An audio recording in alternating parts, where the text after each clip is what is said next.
Halo, Assalamualaikum warahmatullahi wabarakatuh. Halo, selamat datang teman-teman. Nah, kali ini kita perwakilan dari kelompok 6 yang akan mempresentasikan mata kuliah kajian film dosen pengampu dari Bu Monik, Priti Aprilia, yang filmnya berjudul Sekawan Limo. Oke. Dan terdapat anggota kelompok itu sendiri yang terdiri dari Raihan Nardiansyah, dan ada juga Lutfi Bagus Saputra, ada juga Syarif Hidayatullah dan Muhammad Yovina Febrian, dan ada juga Muhammad Dionanda Tri Rusli. Dan kali ini untuk subbab yang pertama yang tentang data film Sekawan Limo akan dijelaskan oleh saudara kita yaitu Lutfi Bagus Saputra. Silahkan. Oke, untuk data film Sekawan Limo terdiri dari judul film. Ya, judul filmnya Sekawan Limo. Untuk tahun rilisnya pada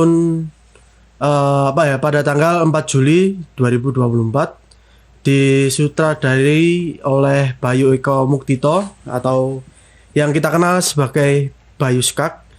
Untuk penulis skenarionya adalah Nona Ica. Pemeran utamanya yaitu Bayu Skaknya sendiri. Untuk genre horor dan komedi, durasinya kurang lebih 112 menit. Negara di Indonesia. Bahasa yang digunakan bahasa Jawa, Inggris, Cina. Untuk production house-nya milik Star Vision. Next. Nah, selain awal tadi, ada juga pemerannya Bayu Skak sebagai Bagas, Adia Arina sebagai Leni, Keisha Lefronika sebagai Dandi, Dono Pradana sebagai Derry, Denny Tius Siregar sebagai Juna, Indra Pramujito sebagai Andrew, Firza Falaza sebagai Diki, Cak Kartolo sebagai Dukun, Tini Kartolo sebagai Mbah Huti, Devina Aurel sebagai pendaki perempuan, untuk Tri Karna Dinata sebagai Mama Leni, untuk Audia Anata sebagai Michelle, untuk Angel Williams sebagai pendaki perempuan, untuk Sarah Tumiwa sebagai Hilda, untuk Arif Alfiansyah sebagai pendaki pria, dan yang terakhir ada Cak Ukil sebagai tukang bakso. Nah, untuk selanjutnya akan dijelaskan oleh Muhammad Raihan Nardiansyah. Baik, selanjutnya saya akan menjelaskan tentang sinopsis film Sekawan Limo.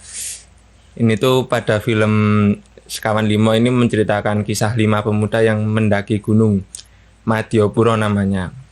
Ini tuh yang gunungnya tuh terkenal dengan keangkerannya. Mereka harus mematuhi aturan mistis yang ada untuk menghindari gangguan supernatural yang ada di Gunung Madiopuro. Seperti tidak boleh menoleh ke belakang, namun mereka kemudian tersesat dan menyadari bahwa salah satu dari mereka bukan manusia, yang memicu ketakutan dan saling tuduh di antara mereka. Terus film ini tuh menggabungkan tentang unsur horor, komedi, dan elemen budaya Jawa dengan plot yang menarik. Para pemuda yaitu namanya itu ada Bagas, Leni, Diki, Juna, dan Andrew. Ini tuh dipersatukan saat mendaki Gunung Madiopuro. Mereka itu bertemu di pintu gerbang saat akan mendaki dan mendapat imbauan dari penjaga pos untuk tidak melanggar mitos lokal. Perjalanan pendakian mereka diwarnai dengan berbagai kejadian aneh dan gangguan mistis. Mereka itu tersesat hingga malam satu suro dan menyadari bahwa salah satu dari mereka adalah makhluk gaib. Ini memicu rasa curiga dan saling tuduh di antara mereka. Apakah salah satu dari mereka adalah hantu? Film ini juga mengangkat pesan moral tentang pentingnya menghargai mitos dan kepercayaan lokal, serta bahaya dari melanggar aturan yang telah ada. Dengan komedi yang disematkan, film ini berhasil menghadirkan suasana yang berbeda tentunya dari film-film horor lainnya.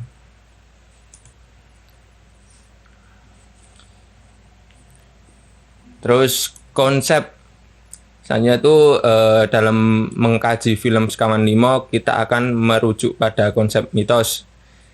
Mitos dapat dipahami dengan mudah sebagai serangkaian cerita, legenda, atau keyakinan yang diturunkan dari generasi ke generasi dalam suatu komunitas. Ini bisa merupakan kisah mengenai makhluk gaib yang menghuni suatu lokasi, larangan-larangan yang perlu dipatuhi, atau bahkan upacara tertentu yang dianggap mendatangkan keberuntungan atau malapetaka.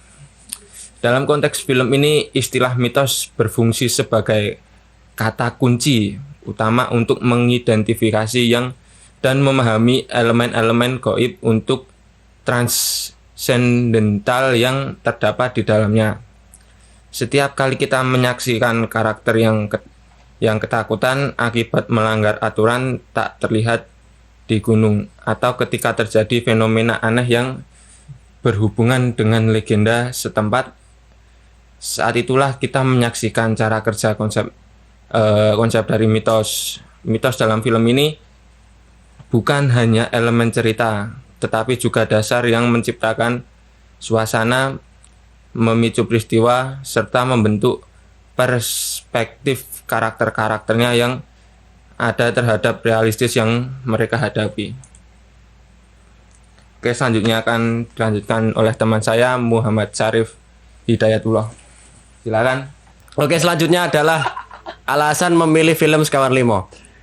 Jadi film ini selain horor dan komedi, film ini banyak sekali menyelipkan pesan-pesan lingkungan dan bagaimana seseorang bersikap kepada orang lain. Film ini lebih sering menunjukkan scene alam liar dan tempat-tempat yang dianggap sakral.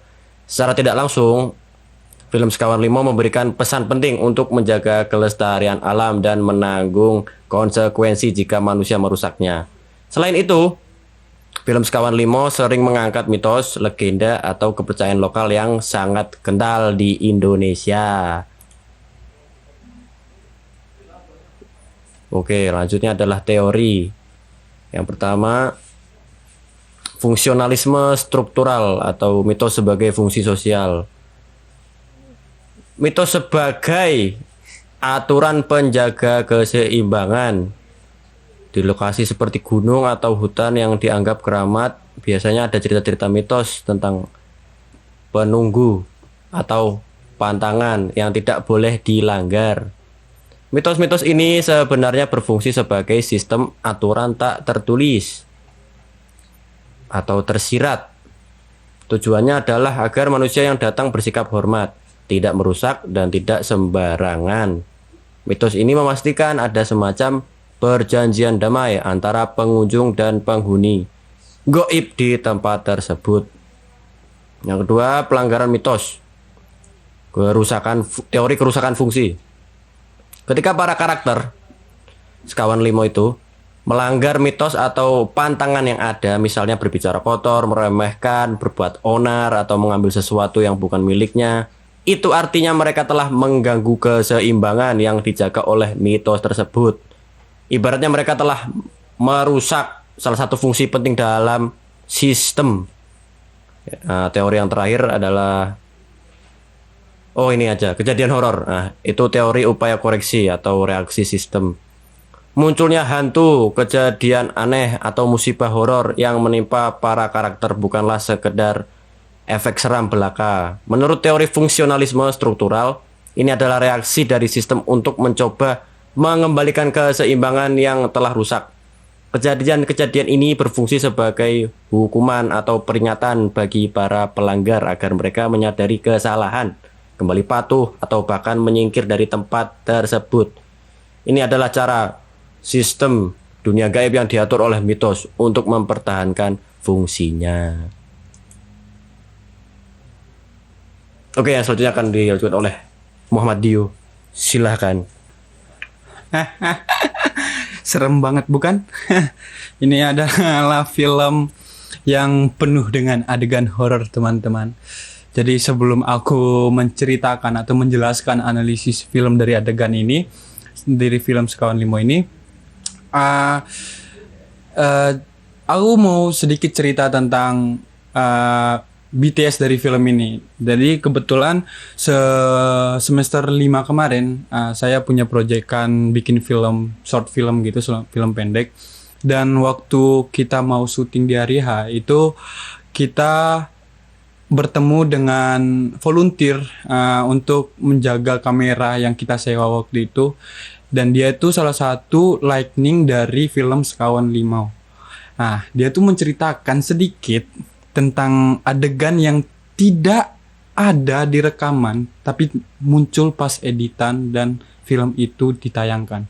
Jadi kalau misalnya kalian sudah menonton Sekawan Limau ini, di salah satu scene atau di salah satu adegan di mana siapa ya namanya itu aku lupa, intinya ada salah satu karakter yang kita bisa lihat sendiri yang agak gemuk, agak coklat gitu kulitnya. Dia itu mau mendatangi si Andrew. Aku cuma tahu Andrew. Nah, ya si Juna deketin Andrew karena Andrew itu posisinya dia lagi pingsan di balik batu. Nah, di kejadian scene itu waktu angle-nya itu wide lagi menampilkan semua orang di situ. Itu kalau kalian sadar di balik pohon di tengah-tengah kejadian itu ada sosok yang muncul.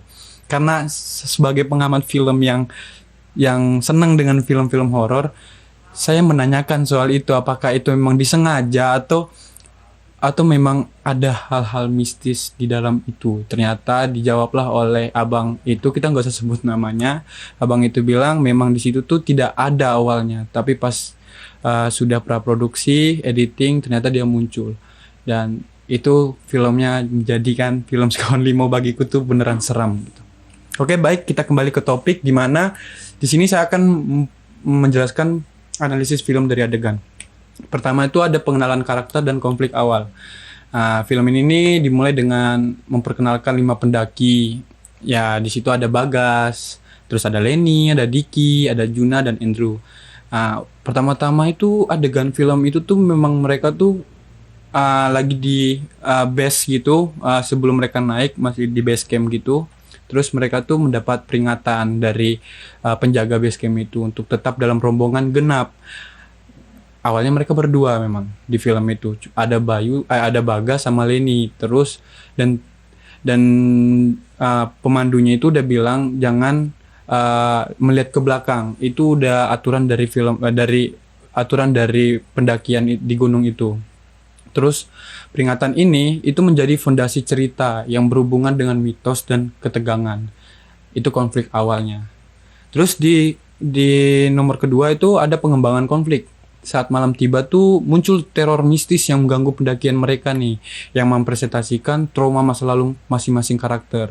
Nanti kalau yang belum nonton film, coba nonton filmnya dulu biar kita nggak menceritakan filmnya itu. Nah, terus di situ tuh ada adegan jump scare juga. Itu yang bikin mereka tuh atau menggali mereka tuh supaya mereka tuh ngerasa takut gitu, untuk ya mengganggu psikologis mereka lah gitu. Terus yang ketiga tuh ada klimaks dan twist.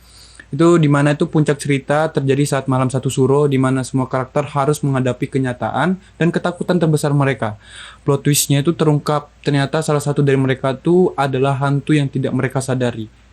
Pasti kalian kepo kan siapa hantunya dari 5 orang ini? Nantilah, nonton lah makanya. Jangan lupa nonton. Di Netflix masih ada kalau nggak salah itu. Nonton aja. Terus yang keempat itu ada resolusi dan makna. Dimana itu film ini mengajak penonton untuk merenung tentang pentingnya menghadapi masa lalu dan trauma. Bukan lari dari kenyataan, resolusi emosional tercapai setelah mereka saling menguatkan dan mengakui perasaan masing-masing. Akan kusepil sedikit. Jadi nanti mereka dalam film itu mereka tuh kayak mereka tuh punya masalah di masa lalu yang mereka belum bisa selesaikan, dan itu adalah plot twist yang bikin kalian sebagai penonton tahu ternyata jalan keluarnya itu. Udah itu sampai sana itu aja, sampai situ aja ya gitu. Terus yang kelima itu ada teknik sinematografi dan sound. Sinematografi itu menggunakan kontras antara keindahan alam dan kegelapan horor, ditambah sound design yang menambah ketegangan. Nah, dengan penggunaan musik dan keningan yang tepat. Intinya tuh film itu tuh kalau misalnya soundnya malah sound meme kan nggak lucu ya. Maksudnya kayak ada emang filmnya horor-horor komedi ya, tapi kalau misalnya adegannya lagi horor, setannya lewat terus kok backsoundnya meme kan lucu, nggak seru gitu ya. Ya udah, jadi di sini nih teknik sinematografi dan soundnya itu dipikirkan secara matang untuk menaikkan adrenalin penonton yang penikmat film horor. Oke, lanjut. Oke, di sini sudah sampai di kesimpulan.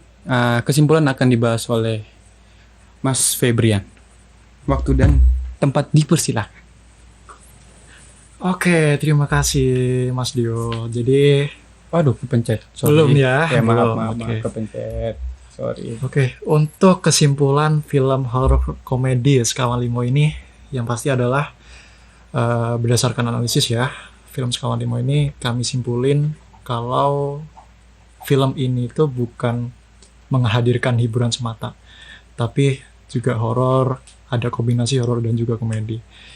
Dan dibalik itu juga isu daripada psikologis dan budaya Jawanya itu diangkat gitu dari budaya lokal Jawa, dan itu tertata secara cerdas. Dan that's the reason why kita choose film ini, karena film ini Sekawan Limo itu berhasil memadukan mitos dari Jawa dan juga flashback trauma masa lalu dan dinamika naik turunnya persahabatan ya dalam suatu narasi dekat dan kehidupan kita, yaitu generasi muda. Nah, basic biodata dan fact dari film ini, Sekawan Limo ini diproduksi dari Starvision Production House. Kita semua tahu ya, Starvision ini adalah company yang gede dan juga kombinasi dengan sutradara Bayu Skak itu sendiri. Dan jadi ya bisa dibilang film ini sungguh sangat boom ketika launching. Dan ada dominate juga dari bahasa Jawa yang diperpadukan dan menggunakan simbol budaya waktu itu seperti malam satu suroh, dan juga ada nih larangan jumlah ganjil waktu mendaki.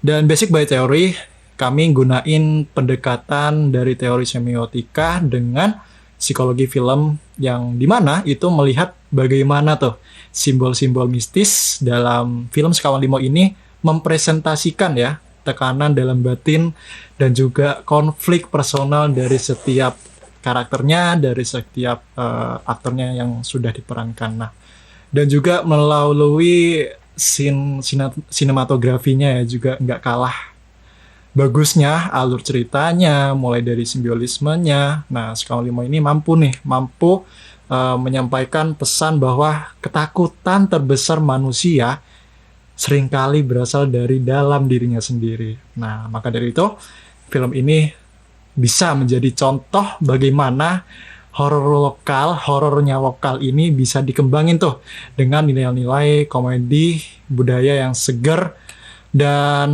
makna yang mendalam, sehingga relevan dan kehidupan seperti kita selayaknya mahasiswa dan juga generasi muda. So, terima kasih matur nuwun. That's all for us. Analisa film Sekawan Limo by Kelompok 6. Terima kasih untuk teman-teman dan Bu Monik yang sudah menonton, yang sudah menyimak hingga akhir. Kami harap poin positif dari film ini dapat kita ambil dan kita pelajari secara realita, secara kehidupan, dan negatifnya kita buang gitu ya. Kita bersama-sama belajar bareng. So, kami dari kelompok 6 pamit undur diri. Terima kasih. Assalamualaikum warahmatullahi wabarakatuh. See you. See you. Sampai jumpa.